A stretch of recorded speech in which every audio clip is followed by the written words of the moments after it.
sudah bertahun-tahun tidak berjumpa dengan ayah ibunya karena ayah ibunya dari Pacitan transmigrasi ke Kalimantan, ke Pontianak. Di Pontianak yang terus ke dalam berapa jam? 8 jam. 8 jam dari Pontianak, jadi masuk ke dalam sekali. Ya, mungkin di antara Anda mungkin kecewa tadi ya, waktu mendengar Mas apa tadi ngomong? Yang MC tadi? Mario. Risha. Waktu mendengar Mas Rio bicara gitu, pasti Anda bayangkannya, wah orangnya pasti tinggi, putih, tampan. Iya, enggak apa-apa sih, jujur itu baik.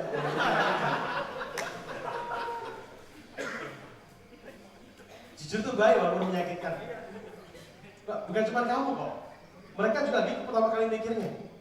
Waktu mendengar saya mau datang kemari untuk 2 tahun pertama saya jarang kemari. Waktu saya mau datang kemari, mereka juga mikirnya, wah tinggi, wah putih, ganteng. Iya, udah pendek, gemuk, hitam, hidup lagi.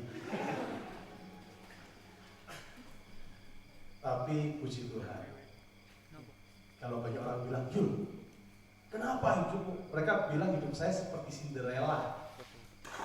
Karena waktu SMP SMA saya nakal sekali, dan juga orang tua saya bukan orang yang kaya sekali juga. Bisa memberikan saya sepeda motor, tetapi bukan orang yang kaya gitu kan. Begitu melihat saya hari ini, mereka berpikir bahwa saya seperti Cinderella, ya. Kehidupan saya berubah drastis.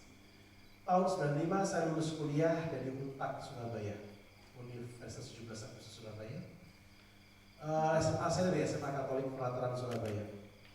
SMA Katolik Pelataran Surabaya itu waktu itu sampai sekarang adalah, kalau waktu itu malah sangat kuat, saat bisa dibilang satu-satunya sekolahan swasta di Surabaya yang anaknya bos itu sekolah di sana semua. Anaknya Wings Group, anaknya Wismila, anaknya orang-orang top Sempurna apa tuh di sana semua. Angkatan saya banyak sekali, anaknya Lampung Cioda. Sehingga begitu lulus, separuh lebih teman-teman saya melanjutkan kuliah di luar negeri. Yang di Surabaya melanjutkannya itu UNER, ITS itu banyak. Kemudian Ubaya, UIN, Petra. Yang masuk UNTAK cuma 2. Saya sama yang sekarang yang punya Perak Asfoto. Kalau tanya, yuk kamu kuliah mana? Saya jawab UNTAK. Mereka bertanya begini, oh UNTAK. Tahu kan artinya? Arahnya kemana? Dan saya semakin minder waktu itu. Kenapa semakin minder? Karena memang pernah saya baca di koran, dibuka lowongan pekerjaan, dicari sales, marketing, accounting, ini kecuali lulusan UNTAK. Sumpah, bener, ada itu ditulis. Saya semakin minder gitu. Jadi koreksi buat Mas Rio, saya bukan yang punya sekolahan ini. Saya adalah pelayan di sekolahan ini. Karena sekolah ini yang punya Tuhan sendiri, bukan saya. Bulan November akhir, sebelum mereka berangkat ke kapal pesiar Royal Caribbean, mereka tanya ke saya, karena mereka sudah 3 kali keluar negeri. Kok, kenapa Koko sampai seperti ini ke kita? Mereka bilang, siapa kita ini kok? Kenapa Koko sampai seperti ini memberikan fasilitas kita? Saya jawab kepada mereka, kamu nggak tahu siapa kamu? Enggak, amnesia ya. Saya bilang, Koko bersyukur, Koko berbahagia, Koko bangga karena Koko diizinkan oleh Tuhan untuk melayani anak-anak raja. Adik-adik, mereka pun anak-anak raja. Kamu pun semua anak-anak raja. Saya bersyukur saya diizinkan oleh Tuhan untuk melayani anak-anak raja. Bukankah sudah dikatakan suatu hari waktu banyak orang terganggu oleh ulah anak-anak kecil yang mau diusir, dan Yesus mengatakan, biarlah anak itu datang kepada aku, karena mereka lah yang punya kerajaan surga. Saya bersyukur Tuhan izinkan saya menjadi pelayan anak-anak raja yang punya surga.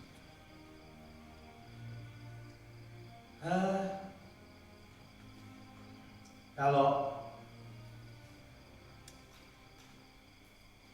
banyak orang mengatakan kisah saya sepertinya tidak masuk akal, saya juga bilang ke mereka, jangan kamu yang melihat. Saya sendiri juga merasa tidak masuk akal dengan hidup saya, apalagi orang lain yang melihat.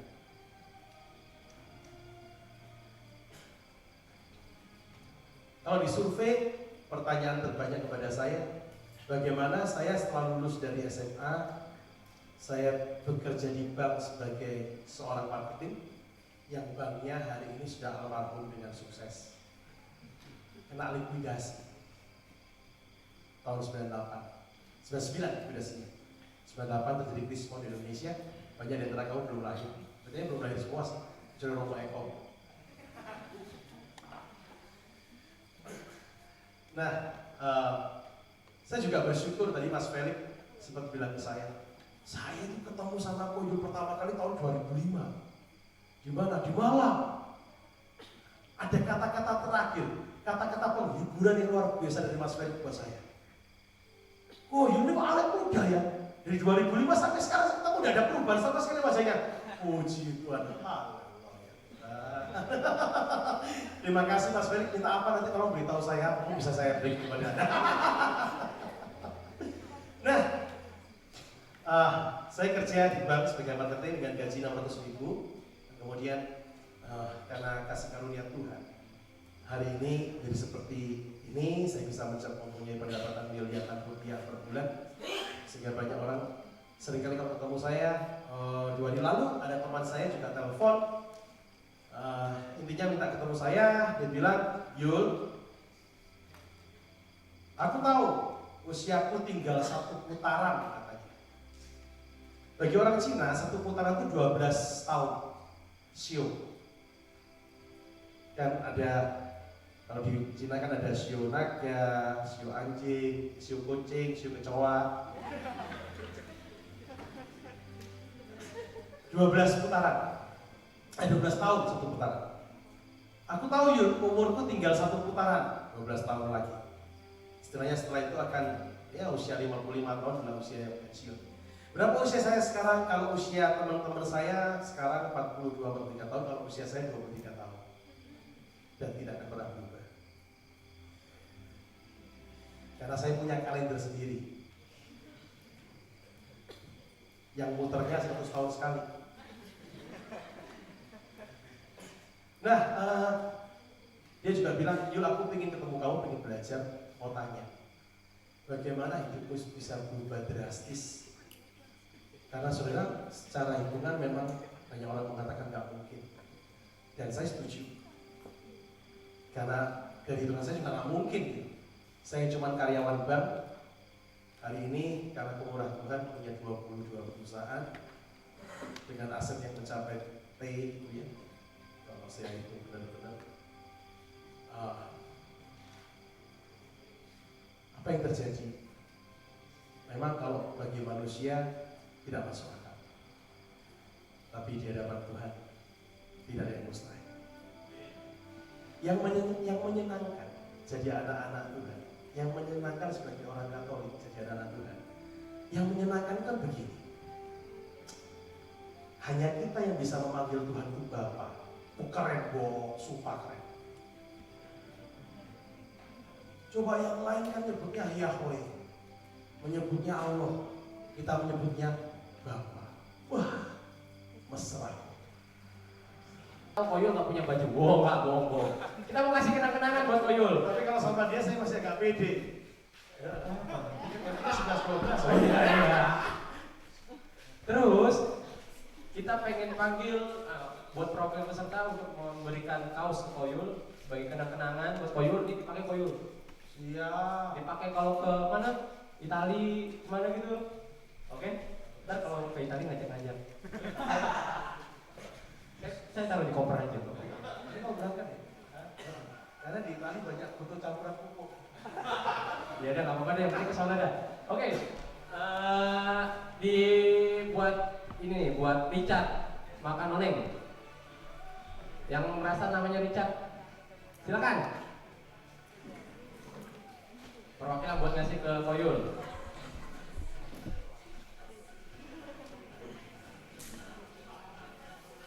Ini kenang-kenangan dari kita Koyul. Cuma begini. Kan tadi udah bilang gak punya duit. Bukan begitu, dibukain dong. Bukain, bukain. Manja. Iyalah. Mentang-mentang udah malam pengen bukain. Iya sih. Cuma begini kan. Main dong. Ini ukurannya ya Koyul, gak ada yang lain lagi. Kalau ini usia XL kan. Kalau ini kayak kakak semua. Iya. Udah nih, ya silakan diberikan Koyul. Pakein dong. Ya. Iya dong. Itu urusan gue deh kalau pakai deh. Pakein dong. Oke. Tepuk tangan dong sekali lagi buat Koyul.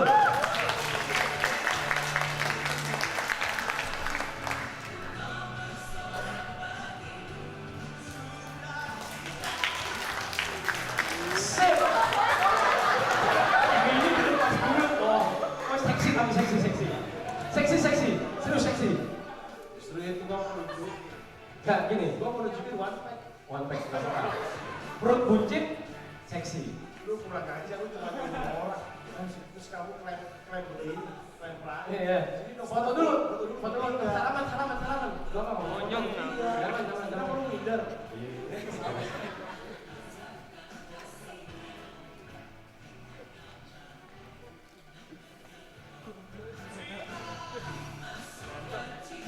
Oke, terima kasih. Terima kasih buat Koyul. Entar sobek, awas.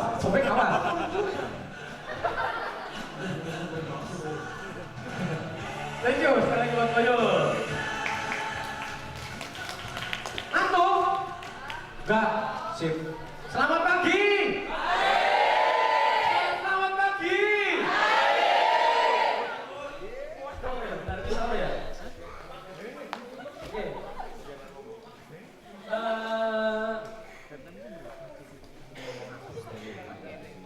Oke, buat besok. Ngomongin dulu buat besok ya. Besok kita akan mulai ibadah. Para peserta lihat kanan kirinya, dicek lagi.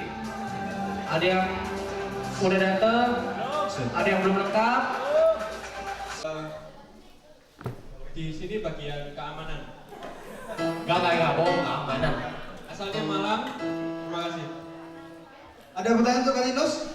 Nanti aja tanyanya di belakang Di aja. belakang ya. Tanyanya di belakang. Terima kasih kalau selanjutnya. Kak Rere, silakan. Silakan. Kak Rere ini adalah anggota dari Brimob. apa namanya? UKWK. WKWK. WKWK ya. WKWK. Selamat pagi teman-teman. Perkenalkan nama saya Nere, saya di bagian akomodasi konsumsi. Saya asalnya dari kampus Universitas Katolik Jakarta Malang. Terima kasih. Oke, terima kasih Kak Eri. Tepuk tangan untuk Kak Rere. Selanjutnya Kak Ardi. Kak Ardi ya. Ini orang udah nikah dia ya. Ada putih-putih di sininya. Sudah merasa tua hari ini. Iya. Bagi semuanya. Perkenalkan, nama saya Ardi. Saya dari Universitas Negeri Malang dan di sini saya bertugas sebagai sekretaris. Jadi kalau ada BC terus ada kabar-kabar itu dari saya. Ini tersangkanya. Terima kasih. Oke, terima kasih Mas Ardi. Selanjutnya Clara.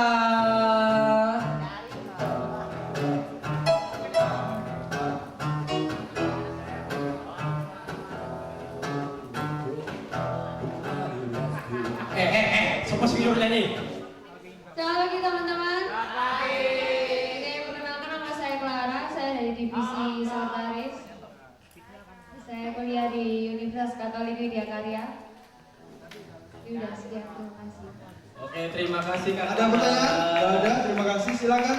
Selanjutnya Kak Kacok. Kak Mario. Ini adalah calon ketua umum Kerwani UKWK ya? Banyak anak UKWK kayaknya nih ya. Selamat pagi teman-teman. Nama saya Mario, biasa dipanggil Kacau, makanya gak ada yang tahu kalau biasanya gak ada yang tahu nama saya Mario, soalnya dipanggilnya Kacau. Saya dari WK, di sini bagian relawan. Jadi ngerangkap apa sih? Itu neknya Maria namanya. Maria siapa itu? Ini Kak Mario ini adalah petani garam. Teman-teman nanti kalau mungkin setelah acara ini butuh garam bisa menghubungi langsung Kak Mario ya. Selanjutnya Kak yang di belakang, yang paling silau. Woi, Kak Cini, woi. Jangan so sibuk, jangan so sibuk. Woi. Perkenalan bos. Perkenalan bos. Jadi ini yang paling bercahaya dari semua panitia. Ini adalah titik kotnya ya. Iya, ini adalah sumber terang di panitia, ya guys. Sumber terang di tengah kegelapan.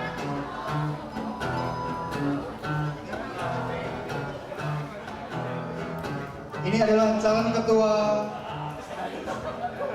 Halo, selamat pagi semuanya.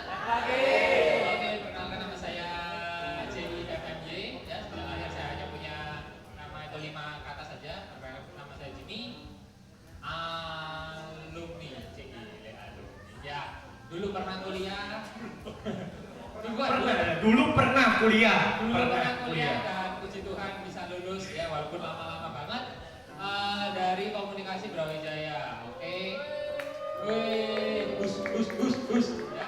Oke, di sini bagian ya kayak gini lah, kayaknya sosok sibuk di wilayah sosok sibuk. Oke, thank you. Next. Oke, terima kasih Bang Jimmy. Tepuk tangan dong buat Bang Jimmy. Bang Jimmy. Selanjutnya yang megang kamera. Lagi. Langsung aja 2 orang sini pegang kamera. 2 orang langsung.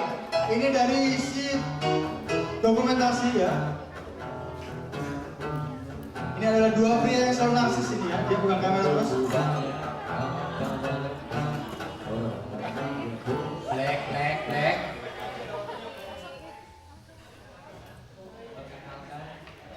Nama saya Regi. Baik juga. Semangat. Semangat tuh. Ini mas, jangan semangat. Lagi. Divisinya dokumentasi. Asalnya dari Lampung Utara. Sudah cukup jelas ya. Lanjut. Nama saya Alex. Pekerjaan sehari-hari tukang foto keliling. Tugasnya mencari bibit-bibit yang bermutu dalam acara ini. Jadi kalau yang merasa tidak ada fotonya, tidak bermutu. Tidak ada. Dia tidak ada. Saya nggak ada fotonya dari tadi. Saya nggak Enggak, ada. kalau yang tidak bermutu saya. Oh, Tidak ada iya. fotonya soalnya. Itu aja. Mana MC-nya? Sini dua-duanya. Oke, terima kasih Mas Alex. Lanjut ke yang sebelah kiri, sebelah kanan kalian. Dari Mas Anton dulu, Mas Anton dan Mas Adi langsung aja masuk sini. Ayo cepat. Oke, si musik jangan selalu sibuk. Ayo cepat. Saya ke tengah. Biar akapelanya Kak Dian. Adi nggak jadi. Ganti. Ayo, Anton aja, Anton. Anton. Ini ketua BMU dari WKWK yang baru ya. Baru. WKWK apa UKWK? Ada manutatornya loh. Ngawur ya. Nama Ruben tuh. Nama saya Anton dari Widya Karya. Divisi acara. Asal dari Jember. Lanjut yang main gitar. Lanjut. Yang main Ini gitar. adalah calon frater. Calon frater mantan Romo, calon frater. Ayo langsung. Maunya jadi bruder.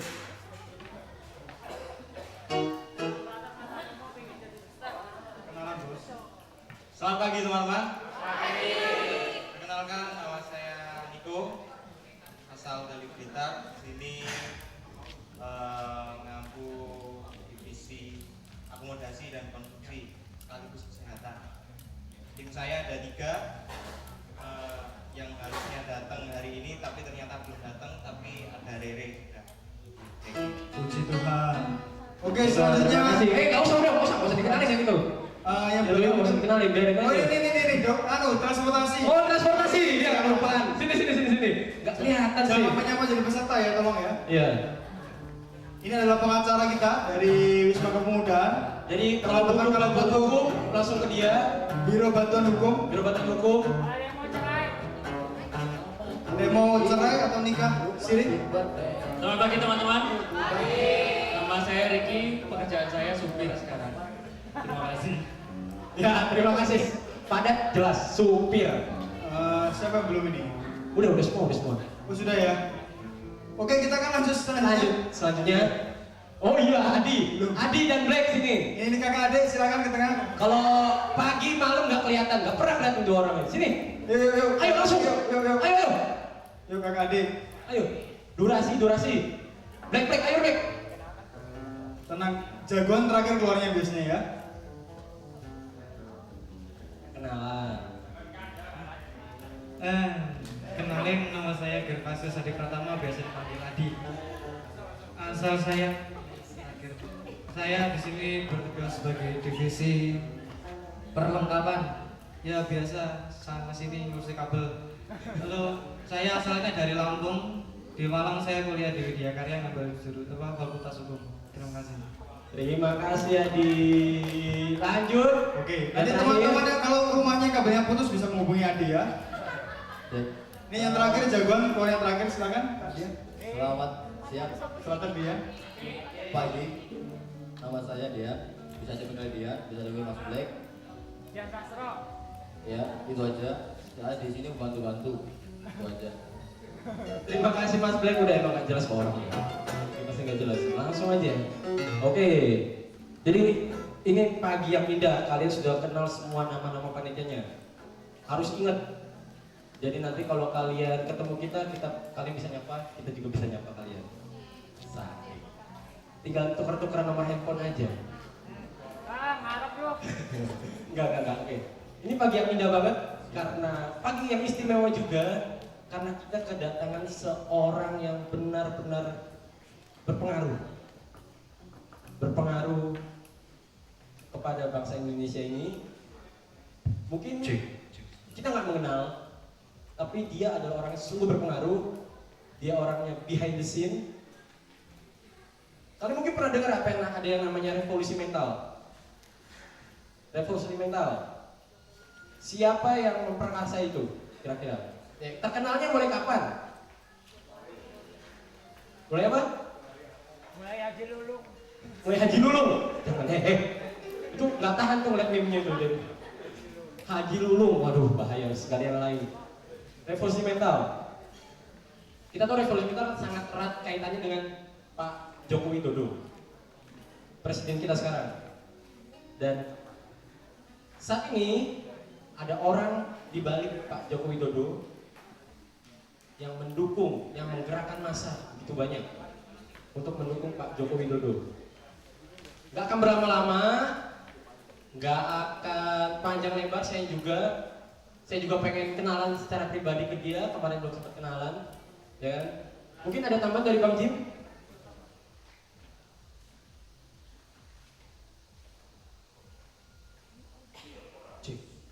Oke, teman-teman, sungguh sangat menyenangkan sekali teman-teman memiliki ya sungguh suatu kesempatan yang luar biasa bisa hadir di sini dan bisa bertemu dengan beliau.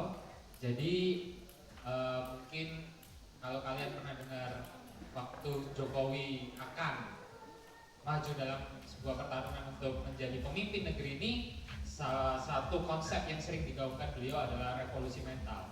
Bahkan beliau pernah menulis satu kolom di Kompas kalau nggak salah waktu itu, tulis revolusi mental itu yang benar-benar cukup. Saya kira bukan hanya cukup, tapi benar-benar menyita perhatian publik sebenarnya apa yang namanya revolusi mental ini, perubahan seperti apa. Dan terbukti ketika beliau menjadi dari orang biasa Jadi kita punya presiden yang benar-benar terahnya ini orang biasa. Orang biasa, orang dari bawah. Oh, dari bawah. Dari bawah. Ya, pengusaha kayu, cita-citanya nggak muluk-muluk. Kalau pernah dengar wawancaranya, cita-citanya nggak muluk-muluk. Belajar dari kayu, jadi pengusaha kayu. Ya, kemudian jadi semacam ketua pengusaha kayu. Salah dari Solo. Ya. Kemudian tiba-tiba ditawari oleh, kalau nggak salah waktu itu adalah Bapak siapa ya, itu kalau nggak salah sekarang wali kota Solo ya, yang dulu jadi ketua DPC PDIP, tawarilah untuk tiba-tiba ya kayak jatuh dari langit lah menjadi wali kota Solo dari tukang kayu gitu. Tidak terkenal, terutama hanya mungkin terkenal di kalangan pengusaha, dan tiba-tiba yang muncul dan hanya selang kurang lebih hanya 2 periode naik ke ibu kota ya, dari sebuah kota yang cukup kecil. Cukup besar lah ya kalau Jawa Tengah, tapi kalau Indonesia cukup kecil, Solo, naik menjadi pemimpin ibu kota ya, yang mengalahkan Bapak Kumis si Kosibowo dengan wakilnya yang agak-agak agak-agak suka-suka lo itu ya kalau di YouTube gitu, si Ahok, dan sekarang tanpa hanya selang 2 tahun yang menjadi pemimpin negara ini. Gitu ya. Dan salah satu konsep yang sering digaungkan dia adalah revolusi mental, bagaimana sebuah perubahan. Seperti kita di awal kita bilang bahwa we are transformer. Romo Eko di awal mengatakan juga if you don't change you die. Dinosaurus membuktikan, kemudian segala peradaban membuktikan, apa, Aztec, suku Maya, kemudian Romawi yang begitu besar, Mesopotamia, pada akhirnya ketika ia tidak mampu menghadapi perubahan, ia akan musnah, kayak gitu. Dan hari ini siapa yang menyangka bahwa Cina akan mampu menyaingi Amerika? Tidak ada yang menyangka. Jepang yang dulu menjadi raksasa kini menjadi terpuruk, kayak gitu. Perubahan senantiasa datang, dan Indonesia sekarang virusnya katanya juga sedang mengalami virus perubahan, yang salah satu sebabnya adalah revolusi mental. Jauh sebelum Jokowi mengungkapkan konsep revolusi mental, ternyata beliau ini sudah pernah mengungkapkan dalam berbagai tulisannya, sebenarnya pericil-pericil ya, apa ya, petikan-petikan tentang revolusi mental. Nah, kita akan belajar banyak. Ada beberapa section ya, ada beberapa section sebagai sebuah gambaran. Yang pertama kita akan membahas tentang berbagai masalah yang dihadapi bangsa Indonesia. Bangsa kita adalah bangsa yang kaya, tetapi boleh dibilang sedang sakit dengan berbagai masalah. Apakah Anda setuju? Setuju juga. Setuju ya? Setuju ya? Banyak masalah. Banyak masalah, banyak galaunya, ribut sana sini, ributnya di dalam negeri juga ya.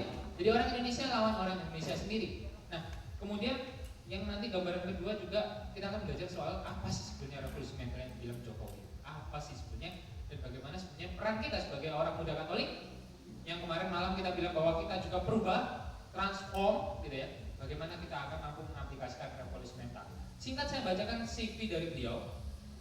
Beliau adalah bernama Paulus Wirutomo gitu ya, dengan pendidikan S1 Sosiologi Universitas Indonesia Kampus UMI tahun 1976.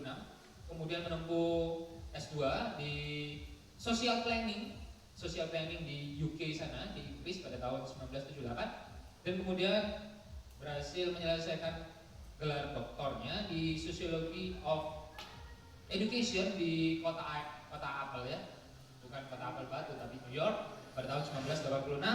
Dengan sekarang pekerjaan beliau adalah menjadi seorang guru besar dari Departemen Sosiologi di kampus, salah satu kampus paling elit di Indonesia, Kampus Kuning, Universitas Indonesia. Dengan hobi ya, dengan hobi ternyata beliau ini selain pemikir juga hobinya bermusik.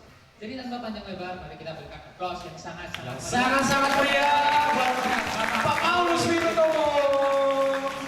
Ayo, tepuk tangan terus teman. Tapi maju depan.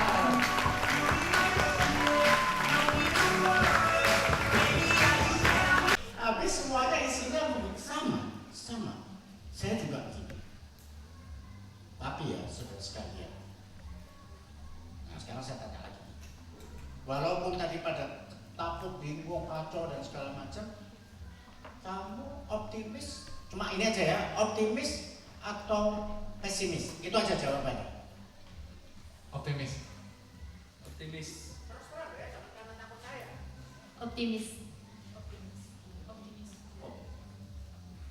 Ya, kita bingung, kita galau, tapi kita optimis. Nah, sekarang kita tanya lagi. Katakanlah ya, kamu setuju bahwa kita harus optimis.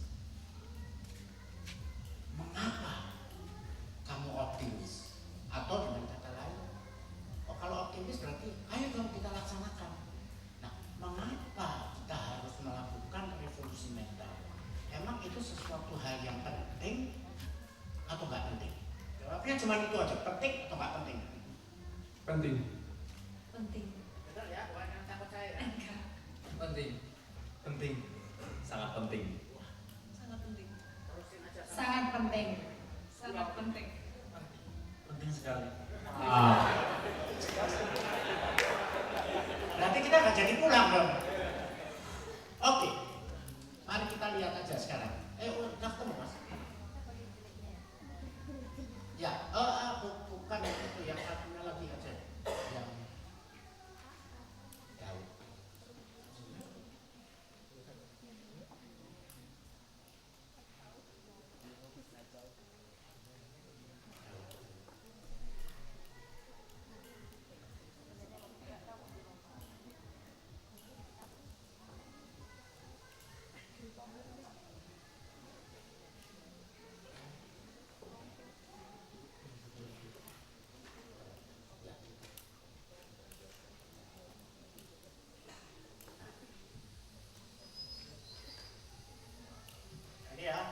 Ini khusus saya buat untuk Bina Mandiri ya. Jadi mari coba kita diskusi berdasarkan itu. Ya. Nah, di situ tertulis masyarakat Indonesia maju atau mundur. Sekarang saya yang sebelah sana. Jawabannya kalau maju mundur gitu aja ya, jangan yang lain. Maju mundur. Maju mundur. Oke, ya nggak apa-apa ya. Maju mundur. Maju. Mundur. Mundur. Mundur. Maju. Ada kemajuan tapi ada kecenderungan untuk kemunduran. Mundur. Oke. Saya senang karena itu yang menyatakan Anda sendiri loh ya, bukan saya. Tapi kalau saya jumlah-jumlah kelihatannya banyak yang bilang mundur ya. Memang tidak mungkin ada satu bangsa, suatu negara mundur terus, nggak mungkin kan. Kita udah masuk jurang kali ya kalau mundur terus. Pasti ada maju, ada mundur, ada maju, mundur. Tapi secara umum tadi kebanyakan kayaknya banyak mundurnya. Coba saya lihat. Ya mas. Oke lah, sekarang gini aja. Ini yang agak lebih nyata ya. Kalian melihat di situ arah perkembangan, yaitu dari dua segi saja, dari dua segi. Satu adalah segi teknologi, yang kedua adalah dari keragaman hayati ya. Kalau keragaman hayati itu artinya kekayaan dari alamnya ya, misalnya hutannya lebih bermacam-macam dan segala macam. Oke, nah sekarang mari kita gini aja, lihat dari negara-negara yang lain. Jadi jangan cuma lihat diri kita sendiri. Ternyata saudara sekalian, kalau kita lihat Amerika, Eropa, Jepang, itu plus dalam hal teknologi. Jelas ya, kita tahu itu negara-negara teknologi maju.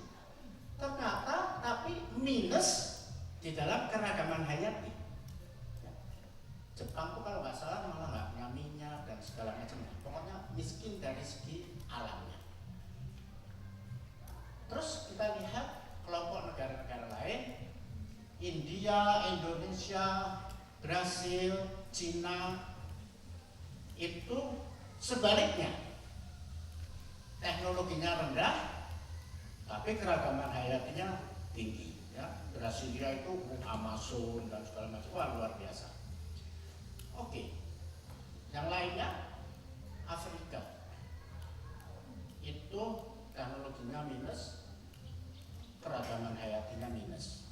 Jadi kalau kita bilang minus-minus di situ bukannya kita mau ngenyek ya, ngenyek orang Afrika, kenyataannya kan kayak gitu. Jadi kasihan. Tapi saya kira Afrika masih bisa maju secara teknologi, tapi keragaman hayati Afrika tidak mungkin. Dia plus, karena bagaimanapun sudah seperti itu. Oke, pertanyaannya apakah atau negara mana yang akan menjadi plus-plus? Itu pertanyaannya. Ini panitia ya? Oh, duduknya khusus ini. Oke ya, terserah kamu mau dengan pertimbangan apa. Kira-kira dan 10 tahun lagi, kayak 20 tahun lagi, 30 tahun lagi, negara mana yang akan menjadi plus-plus? Indonesia. Indonesia berarti teknologinya akan maju. Sementara itu keragaman hayatinya oke. Indonesia karena banyak kelompok anak muda yang akan bangun negeri. Mantap, anak muda ya? Ya, anak muda. Indonesia, karena kita tahu di Indonesia banyak sekali keragaman budaya yang harus kita perhatikan dan harus kita pertahankan, dan itu akan menjadi budaya yang dihargai oleh dunia. Terima kasih. Oke. Sebentar, saya belum mantap kalau belum yang belakang itu tanya juga. Siapa? Indonesia. Karena memang betul-betul dipertimbangkan atau cuma asal sombong aja kita ini, ya? Biar jelek asal sombong, ya. Indonesia. Cina. Indonesia. Untuk Indonesia. Indonesia. Oke. Tapi sorry ya, kita mari sedikit lebih realistis juga ya. Nanti Mas. Seandainya begini, kalau AS, Eropa, Jepang tidak mungkin plus-plus karena pasti keragaman hayatinya minus. Oke? Afrika juga seperti yang tadi. Paling-paling bisa plus, minus, tetap ada minus. Indonesia, India, Brasil, Cina. Coba kita lihat. India itu pendidikannya sekarang itu mau digenjot. Artinya anak-anak mudanya itu akan disekolahkan dengan kualitas yang bagus dan tidak membayar. Jadi mereka akan merebut teknologi dunia. Cuma India itu penduduknya kan banyak dan kemiskinannya memang masih sangat menyedihkan. Jadi untuk menjadi plus-plus bisa, tapi mungkin makan waktu agak panjang. Kita jangan Indonesia dulu ya. Brasil teknologinya atau potensi teknologinya mungkin malah masih kalah dengan India. Orang India tuh hebat-hebat dalam hal teknologi. Tapi Brasil potensi, menurut saya potensi kemajuannya belum tentu bisa menang dari India. Cina ini hebat. Dia sudah mulai menggeliat. Jadi teknologinya juga mulai berkembang. Bahkan kayak beginian mulai ada yang dari Cina kan?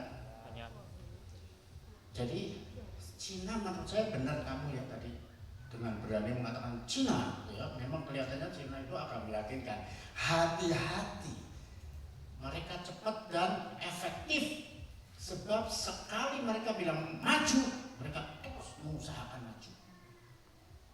Cina, karena dia bekas negara komunis. Jadi kalau mereka itu sekali komando itu langsung rakyatnya menjalankan karena sudah biasa dikomando. Itu Cina. Nah, sekarang Indonesia, negara favorit kamu. Kenapa kok negara favoritmu? Memang kamu orang Indonesia gitu ya. Nek ngono gitu ya. Nah, coba sekarang kita lihat Indonesia ini. Coba kalau nggak percaya, lihat, tanya sama Mbah Google, ya, bagaimana keadaan keragaman hayati kita saat ini, ya, kemerosotan dalam hal hutan lah, yang air bersih lah, yang segala macam. Waduh, membuat kita miris. Belum lagi sistemnya banyak menguntungkan negara-negara yang kuat untuk semakin mengeksploitasi kita. Sementara birokrasi kita masih banyak menunjukkan kelemahan-kelemahan. Undang-undang kita masih banyak yang perlu diperbaiki. Nah, jadi saudara sekalian, saya atau kalian mestinya juga harus merasa ada apa yang disebut sense of crisis. Rasa bahwa kita ini krisis. Jadi jangan cuma kita ini pokoknya percaya, pokoknya nggak ada kata pokoknya. Nyatanya seperti apa? Ya, jadi mesti hati-hati. Jangan kita bukan menjadi plus-plus, malah menjadi minus-minus. Karena alam kita rusak. Teknologi kita belum bisa maju, alam kita rusak. Masa kita mau menemani Afrika? Nah, itulah sebabnya saudara sekalian, ketika Pak Jokowi waktu itu masih orang yang ingin mencalonkan ya menjadi presiden, dia menulis di Kompas tadi sudah diceritakan bahwa Indonesia seharusnya melakukan revolusi mental. Kenapa? Satu, masalah mental. Sebetulnya ya saudara sekalian, kalau dipikir itu negara ada yang teknologinya plus, itu sebetulnya persoalannya kan kemampuan otak ya. Kemampuan otak itu sebetulnya diberikan sama kemampuannya itu oleh Tuhan. Yang membuat kenapa otak kita tidak bisa maksimal sebetulnya menjadi persoalan mental. Ya mental kamu kayak gitu ya pasti aja kamu kemampuan otak kamu tidak bisa dikembangkan. Nah kayak gitu. Jadi persoalannya mental. Pak Jokowi membaca itu lalu dia mengatakan ini harus dirubah. Bukan sekedar dirubah biasa secara pelan-pelan tapi revolusi. Sebab kita sudah banyak tertinggal dari negara-negara lain. Kalau kita teman, kita akan lanjut ke sesi berikutnya. Ini spesial lagi. Sesi ini mungkin bisa dilihat judulnya di mana sih? Kok dihilangin judulnya depan? Ya, pokoknya judulnya seperti itu. Sesi ini akan dibawakan oleh seseorang yang sangat mempunyai integritas yang tinggi. Orangnya tinggi. Ini orangnya beneran tinggi, nggak kayak kemarin. Maaf dulu. Jadi punya integritas tinggi, terus gayanya ya gitulah. Ini dia adalah seorang ayah. Dia adalah seorang ayah dari 1.200 anak. Istrinya berapa? Kamu punya istri? Oke, daripada lama-lama, ini udah kelihatan fotonya di depan. Kita langsung sambut aja.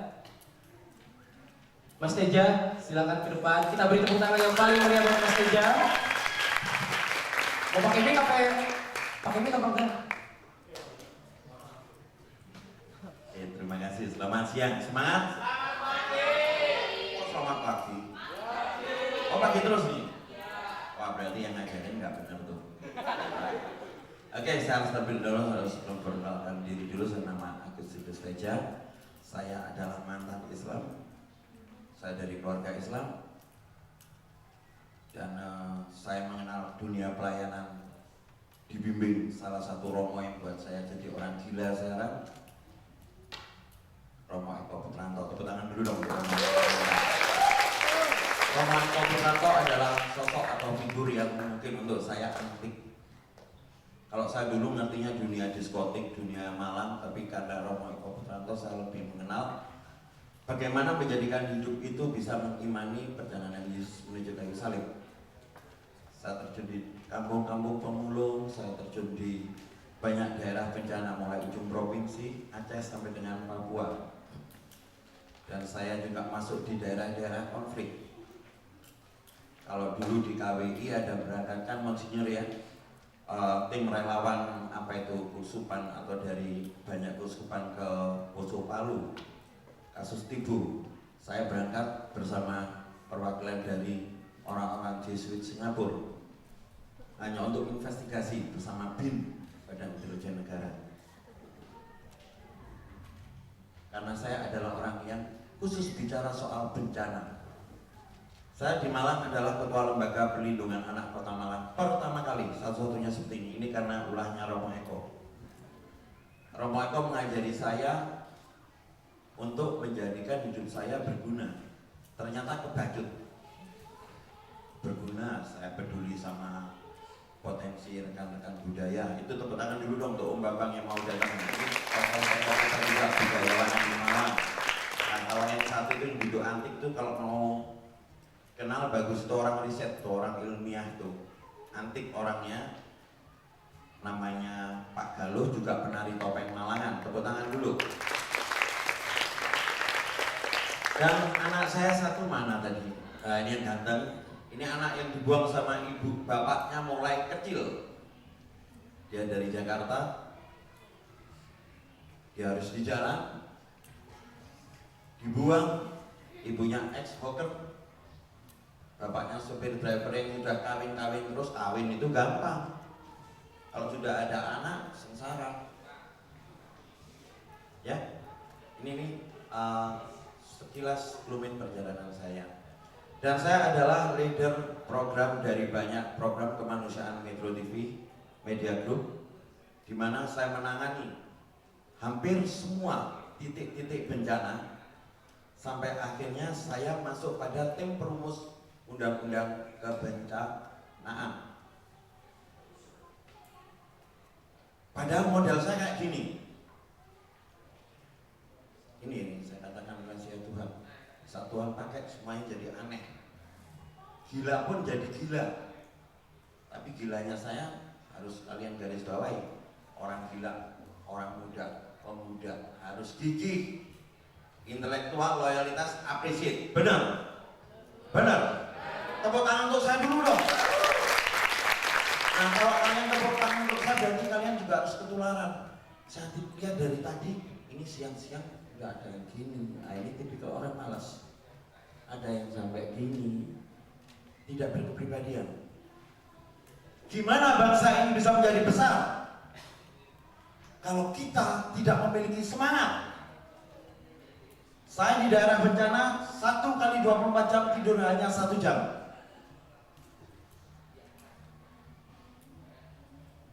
Kenapa? Kecepatan, kepedulian, responsibility saya adalah makannya. Menangkan oleh visi misi kalian sebagai potensi tanggap bencana di satu daerah disaster.